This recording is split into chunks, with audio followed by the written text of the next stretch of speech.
Hello, welcome back to my channel. My name is Ashley and this is Faithful Ratters.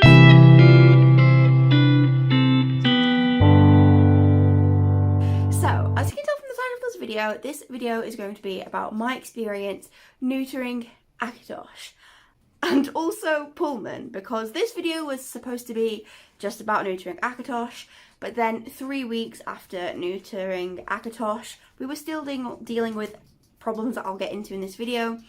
And it arose that Pullman also needed neutering, and then I got super busy. I had my university graduation. I'll put a picture here.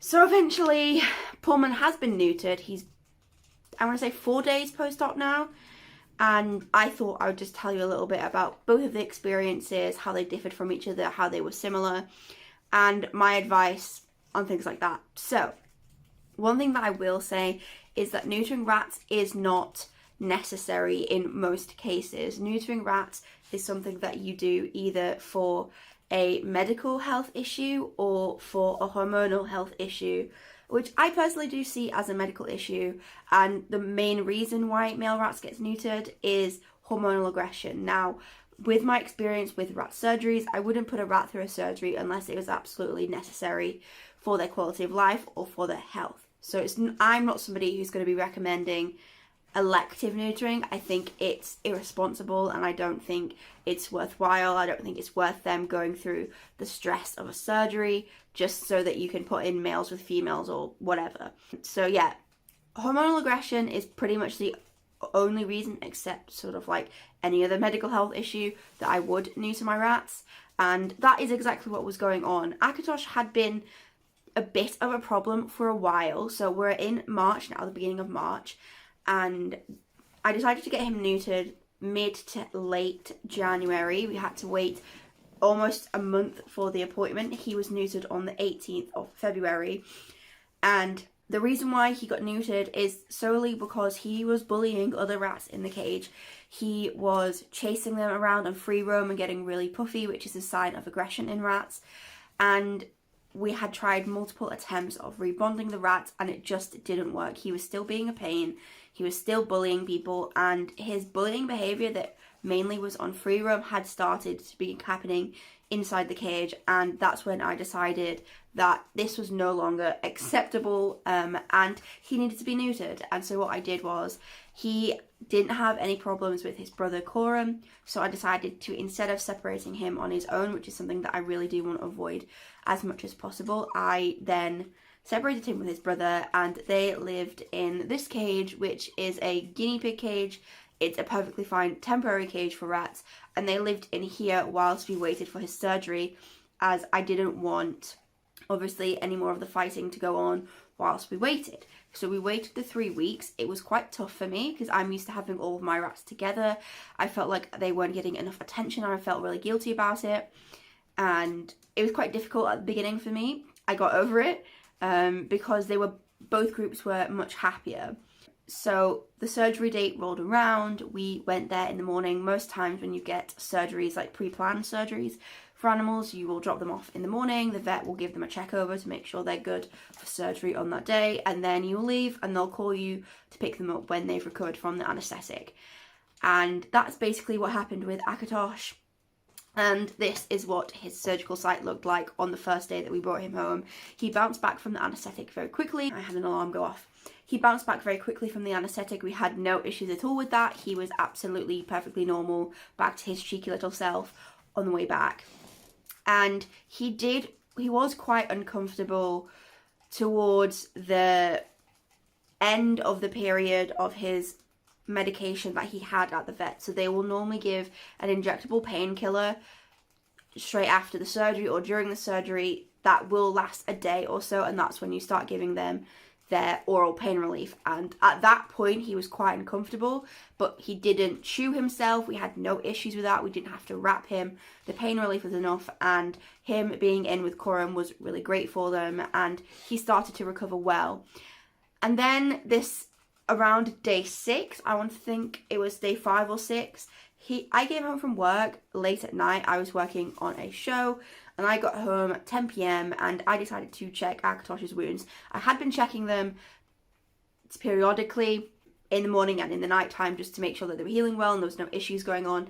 And I found that one of them had opened about halfway and it was yellow on the inside. So the next day we went to the vets, we got a prolonged course of antibiotics in addition to the post-op antibiotics and pain relief that we got, and that cleared up over the next week or so. And then about 2 weeks after the surgery, he just started to develop a small little lump on the other side, the other incision that had been healing well so far. I spoke to my vet about this, and this is a different vet than where I went to have my surgeries done, because my normal vet is a mobile vet and doesn't do mobile surgeries yet. So I asked her about it, and she thinks it's either a reaction to a suture or an abscess. Both of these things, you just need to let them run their course. They'll clean out themselves, and then you just keep it clean, and there's no need for further treatment for that. And that did pop about a week or so later, and that is healing nicely now. I will put a picture on screen now of sort of how his wounds progressed and how they healed. We still aren't fully healed, and we are a month post-neuter, and that's something that I found quite difficult when it came to Akatosh's neuter, because he was fine in himself, he had no issues, he wasn't in pain, but there were still and there still are ongoing infections and issues with the surgical site, which is a concern, because obviously rats' bodies are very small, and even a 2 centimeter incision for a rat is quite big. And I was concerned about all of those infections and those issues that I was having. So when I had started to think that he was ready to be reintroduced to the group, because his fur had softened, his book smell had lessened, and his behaviour was all in all better than it had been before the surgery. Just as this started to happen, Pullman and Hester actually decided to have a fight, and both of them had blood drawn on them. It was quite dramatic because I was asleep, my partner was in the living room playing on his video games, and he came in with a rat that was bleeding, and there was another rat that was bleeding, and it was very dramatic. And I decided then that Pullman would also benefit from being neutered.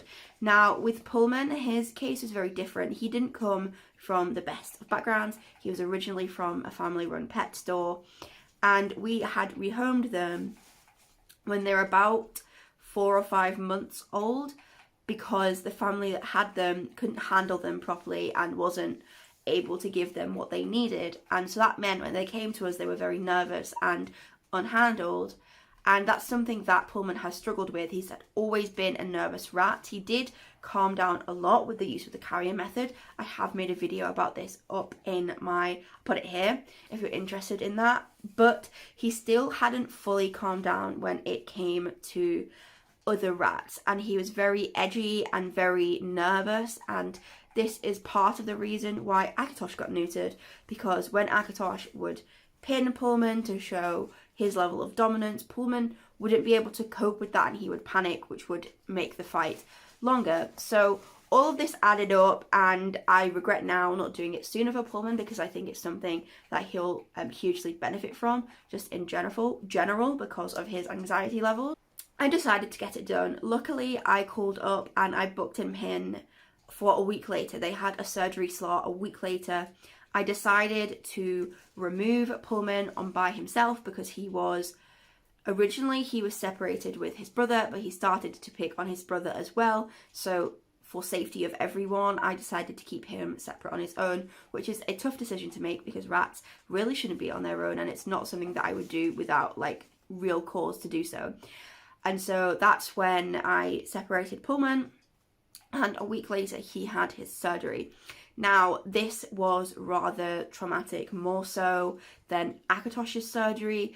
I actually genuinely thought that the issues I was having with Akatosh's surgical site, the infection and things like that, was the worst thing you could deal with a surgery. Now I disagree with that, because Pullman's surgery was completely different to Akatosh's surgery. We went to the same vet practice, but it was a different vet that did it. And this vet used an anaesthetic drug that is known to cause rats to recover more slowly and also not recover from the anaesthetic, and this drug is ketamine. This is used widely with other animals without much problems, but if it's not used skillfully in rats, it can cause a lot of problems recovery, and it can cause them to have a much longer recovery time than they should have from a different type of anaesthetic, for example a gaseous anaesthetic like isoflurane. So if your vet is using ketamine, I would really highly make sure that you are going to a rat savvy vet that knows what they're doing with ketamine, because otherwise it can be very dangerous. And so when I went to pick up Pullman, they called me at 1:30 to say that at 2:30 he would be ready to be picked up. We arrived about 3:30 because that vet's is about half an hour away from me, and I had to catch a lift there from my brother-in-law, so I had to obviously wait for him to come and pick me up before we could get there. So we arrived there about 3:30, and I went to the desk. I said, I'm here to pick up Pullman, and the vet tech came out, and she was like, well, he's having a bit of time recovering and he's struggling a little bit with the recovery. That's when I asked which anaesthetic drug was used, and they mentioned ketamine was used, and that's when my heart sank and I started to panic, because I have heard horror stories of rats recovering from this drug, and I was scared. I was very scared. And before she went to bring Pullman out, she started to talk about the medications that they had given me. They had given me the pain relief, which was wonderful, but they didn't give me antibiotics. And as I've described with my very recent experience of infection post-surgery with a scrotal neuter, I was obviously very nervous, as well as the fact that they've told me that he's recovering more slowly than they'd like, and that the fact they used the ketamine anaesthetic. I was quite anxious about that. And so I got a little bit worked up, and I said I really don't feel comfortable going home without antibiotics, given the situation that I've had in the past month with my boy who still hasn't fully healed from his surgery. And I asked to speak to the vet. Now, this is when it took a complete and utter nosedive down into the ground, and was the worst experience I think I've ever had owning rats. This was probably worse. This sounds mean, but it was probably worse than the experience of having a rat put to sleep, because at least in that case, those vets were empathetic and kind and caring and considerate and listened to my concerns. I asked the vet why he wouldn't prescribe antibiotics and explained why I felt uncomfortable with not going home with them. And he basically just said, I'm an exhausted vet, I know better than you, and it's not procedure to give antibiotics for a clean surgery, so I'm not going to give them to you. If you'd like them, you can go elsewhere. And he was very rude, very disrespectful, very disregarding of my experience. There was no empathy there, which I personally believe from a vet, that's something that is like of the utmost importance. Vets must be empathetic to the animals and to the owners. And he was very rude. He could definitely tell that I was very stressed about this, given what I explained to him about what I'd been dealing with. And he was so holier than thou, and it was just almost as if he was yelling at me like I was a kid who had like misbehaved or something. And I felt horrendous. Then I sat in the waiting room for 15 minutes waiting for them to bring Pullman out, which was very, very nerve-wracking to me, because it shouldn't have taken that long to bring him out. I don't know what was going on. I don't know whether she just got caught up doing something else, but I was very anxious. And when they brought him out, he was slumped against the front of the carrier. He was very, very puffy. He had lots of residue and discharge around his eyes, and he looked fucking awful. Like, I'm not going to sugarcoat that at all. He looked terrible, and I was very, very anxious about his recovery from the anaesthetic. I was very anxious about the fact that I wasn't being given antibiotics, and I started crying because all of this, plus the experience that I just had with the vet, I was completely not having a good time. So I went out to the car to where my partner was in there with his brother, and I came out crying without the animal and spooked my partner into thinking he was dead. He isn't. He's perfectly fine now. And I was explaining the whole situation, and I dragged my fiance back in with me, and we took Pullman home, and I spoke to the vet who I trust with my life, I trust with my boy's life, and she sort of reassured me, which is very nice. I absolutely love my vet because I sometimes have concerns that shouldn't be worried about as much as I worry about them, and she is empathetic and kind and considerate with my concerns while saying, Ashley, you really don't need to worry about this. And that's what I really like about her. She's very honest and realistic when it comes to what's going on, and she doesn't sugarcoat things. But if I don't need to worry about something, she'll tell me, but she'll tell me in a nice way. She won't just say you're being stupid. She'll say, well, you don't really need to worry about this because this, and this. And so that conversation helped immensely. It did take Pullman, I want to say, 4 or 5 hours after we got home to eat and drink, which is very worrying. All animals after a surgery should have eaten and drank before they let them home, which is another thing and another reason why I left a negative review for this vet practice. And it took him a long while to eat, it took him a long while to drink, and it took him a long while to poo, which isn't something that I experienced with Akatosh. He bounced back very quickly from the anaesthetic that was used. I will be calling tomorrow, so I'm filming this on Sunday. I will be calling on Monday to see if I could get the information about which drugs were used for each rat, so I can just compare for my own sort of knowledge. And if I edit this video after I have that phone call, I will put the information on the screen for which drugs were used and things like that. And now Pullman is doing a lot better. He's eating normally and pooing and things like that. He's still not a huge fan of hard food, dry food. He's eating wet food normally, but it was a very rough couple of days and something that I wouldn't really recommend anyone go through. Like, it was just... What? I was looking for food. It just wasn't fun, and the experience of having an animal react negatively to anesthesia is something that can happen with any of the drugs, and I know that, and it could have been that he just wasn't dealing with anaesthetic very well. However, the way that the vets treated me, the fact that he was discharged without being fully recovered, which, yes, this particular vet's practice don't have overnight facilities at that place, so I would have had to take him elsewhere anyway. It just really rubs me the wrong way, the way that they work. So those are my experiences with the actual surgeries and the neutering and the recoveries. Pullman's wound is much cleaner than Akatosh's wound was, and it looks like either internal sutures or some sort of glue was used on him. The wounds, you can barely even tell that they're there, and we're only a couple of days post-surgery, whereas Akatosh's were, this is what they looked like at the same time after. Akatosh, as you can see, he is right here. He's in with the main group. His introductions, his reintroductions went super smoothly, and he has been, any of the tiffs that went on during introductions, he was on the other side of the cage avoiding them. So I'm really hopeful for how this has improved his behaviour and his quality of life.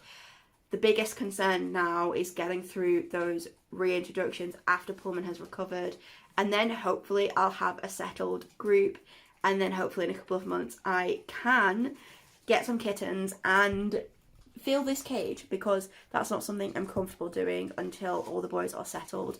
I'm not going to be adding to the group or making their cage bigger until they're settled, obviously. So that's something that I'm really looking forward to, and that is my experience with neutering. And as you can tell from all of that, that is why I won't be electively giving my rats surgeries anytime soon, because I don't want to experience any of that just because I want something that's more convenient to me, like keeping a group of mixed sex animals. This is not something that I would want to go through again, so it's only something I'm going to do when it's necessary.